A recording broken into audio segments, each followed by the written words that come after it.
அவரு தொல்காப்பிய பூங்கான்னு ஒரு நூல் எழுதினாரு. நான்லாம் எழுதினா என்ன கல்லால் அடிச்சு கொண்டு இருப்பாங்க. அவருக்கு அந்த முதல்வருங்கிற ஒரு பாதுகாப்புல 10 லட்சம் படிகள் வித்துதுன்னு அப்பவே சொன்னாங்க. அதுல என்ன அவர் எழுதியிருக்காருன்னா, தொல்காப்பிய பூங்காவில் அந்த எழுத்ததிகாரத்தை விட்டுட்டாரு. ஏன்னா அவருக்கு தெரியாது அதை பத்தி. சொல்லதிகாரத்தை விட்டுட்டாரு, அதுவும் அவருக்கு தெரியாது. பொருளதிகாரத்தை எடுக்கிறார்.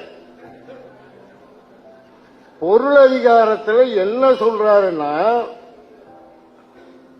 தலைவன் தலைவியை பற்றிய குறிப்பு அந்த களவொழுக்கம் கற்பொழுக்கம்ங்கிற தலைப்புல வருது. அதை எடுத்து ஒரு 150 பக்கம் எழுதுறாரு.